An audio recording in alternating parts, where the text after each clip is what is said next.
श्री स्वामी समर्थ. 2026मध्ये रथसप्तमीचा सण हा नेमका कधी आहे?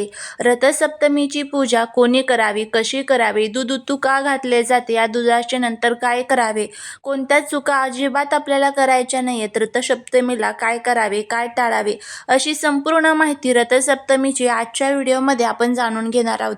त्यामुळे जर तुम्हाला हा व्हिडिओ आवडला तर चॅनलला लाईक, शेअर, सबस्क्राईब करून कमेंटमध्ये ओम सूर्याय नमः लिहायला विसरू नका, जेणेकरून भगवान सूर्यदेवांची तुमच्या कुटुंबावर, मुलांवर अगदी भरभरून अशी कृपा होईल. 25 जानेवारी 2026 रविवार हिंदू महिन्याचे माघ शुक्ल सप्तमीच्या दिवशी रथसप्तमी ही साजरी केली जाते. हे दिवस सूर्यदेवाच्या पूजा आणि उपासासाठी अत्यंत शुभ मानले जाते. हा दिवस सूर्य भगवानांचा जन्मदिवस आणि उत्तरायणाच्या दिशेकडे सूर्याच्या चक्राची उन्नती दर्शवणारा महत्त्वाचा असा उत्सव मानला जातो. सूर्य हा जीवनाचा मूळ स्तोत्र आहे. ऊर्जा, प्रकाश, ताप आणि जीवनचक्र साधारण ठेवणारा देव. याच कारणाने सूर्याची पूजा ही पाण्याची, अन्नाची आणि प्रकाशाच्या पूजेसारखी मूलभूत समजली जाते. माघ महिन्यात सूर्य पृथ्वीच्या कक्षेत उत्तर दिशेने वळतो, म्हणजेच दिवस लांब होतो, प्रकाश वाढतो आणि निसर्गात सकारात्मक ऊर्जा वाढते. रथसप्तमी हे त्या बदलाचे एक प्रतीक मानले जाते. सूर्यदेव आपला रथ 7 घोड्यांनी चालवतात. हे 7 रंग, 7 दिवस आणि 7 चक्र यांचे प्रतीक आहेत.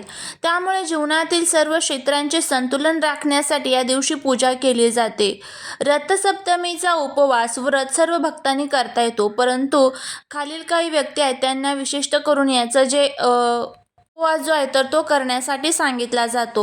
श्रद्धाळू व्यक्ती जे स्वास्थ्य, ज्ञान, उज्ज्वल जीवन आणि आरोग्याची कामना करतात त्यांनी आवर्जून करावा. ज्यांना दैनंदिन आयुष्यात तणाव किंवा रोगबाधा झालेली असेल त्यांनी करावा. कुटुंबातील सदस्यांचे स्वास्थ्य सुधारायचे असेल तर करावा. विद्यार्थ्यांना बुद्धी, स्मरणशक्ती आणि सुविचार विकसित करायचे असेल तर त्यांनी करावा. व्यापारी, शेतकरी किंवा कोणतेही काम सुरू करण्याच्या व्यक्तीने शुभ फळ मिळवण्यासाठी हा उपवास करावा.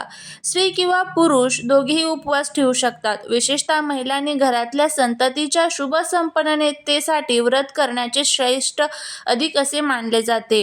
कोठे व का पूजा आणि उपवास टाळले जातात? अविवाहित स्त्रिया जर विवाहयोग्य वर्षात असतील आणि डॉक्टरांनी निषेध केला असेल तर उपवास टाळायचा. रुग्ण, गर्भवती महिला आणि ज्यांना आरोग्याबद्दल विशेष प्रतिबंध आहे त्यांनी उपाययोग्य प्रकार पकडावा आणि पूर्णपणे उपवास टाळावा. त्याचबरोबर रथसप्तमीची पूजा आणि विधी ही कशी करावी? तर प्रातःकाळ उठणे आणि स्नान करणे, सूर्य उगवण्याच्या अगोदर स्नान करणे अत्यंत शुभ मानले जाते.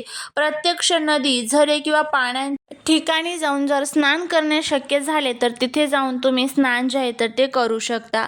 त्यानंतर या दिवशी तुम्हाला एक मंत्र म्हणायचा आहे अंघोळ करत असताना. तो अशा पद्धतीने आहे: ओम सप्तार्काय नमः. याचा अर्थ 7 शक्तींच्या देवतेला माझा नमस्कार आहे. हा मंत्र 3दा आत्मसात करून तुम्हाला उच्चारायचा आहे.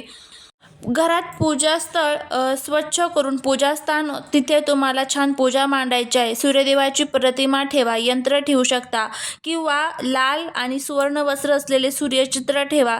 काही शक्य नसेल होते एखाद्या पेपरवरती सूर्यदेवाचा रथ काढा किंवा मग रांगोळीच्या साहाय्याने पाटावरती वगैरे किंवा प्लेटमध्ये तुम्हाला हे सूर्यदेवांचं चित्र जे आहे तर ते काढायचं आहे.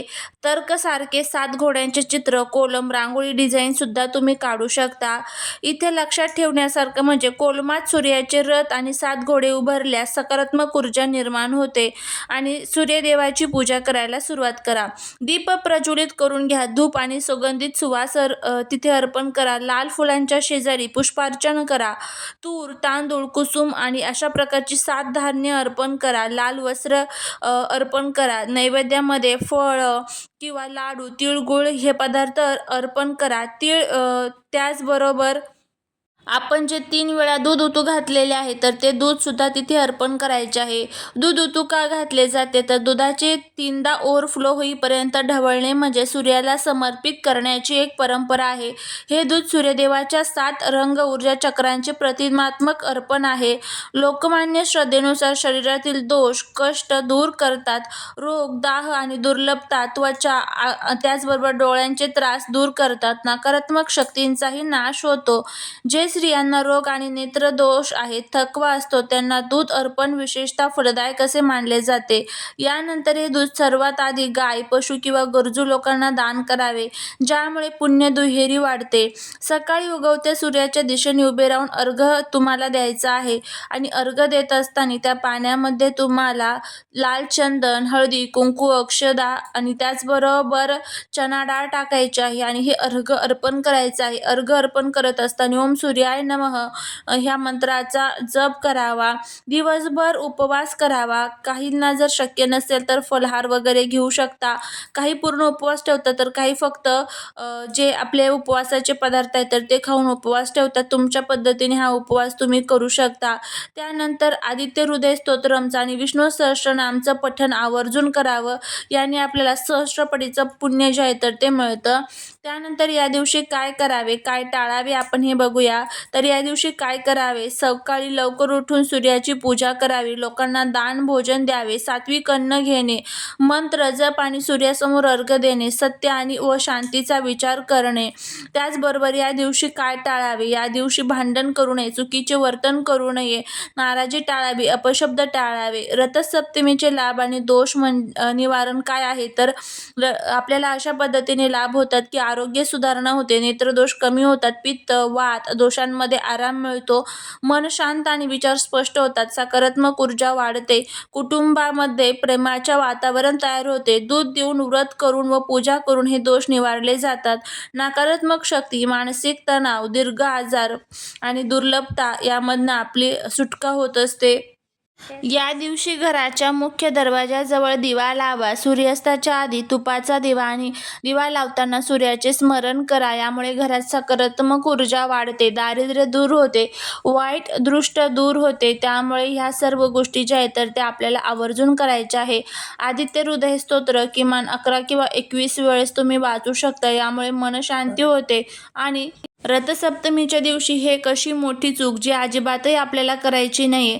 ही चूक जर आपण केली तर आपल्या जीवनातील ज्या अडचणी आहेत तर त्या नक्कीच वाढतात. घरामध्ये शांती जी आहे तर ती टिकत नाही. अनेक प्रकारच्या संकटांचा आपल्याला सामना करावा लागतो. त्यामध्ये सर्वात मोठी चूक सूर्याला अर्घ्य देताना किंवा दूध अर्पण करताना त्यांचा अपमान करणे, म्हणजे सूर्याला अर्घ्य दिल्यानंतर लगेच मागे वळून थुंकणे, दूध उतू घालून ते सिंकमध्ये, नाल्यात किंवा कचऱ्यात टाकणे, सूर्याकडे पाठ करून उभे राहणे, अर्घ्य देताना चिडचिड, राग किंवा अपशब्द वापरणे.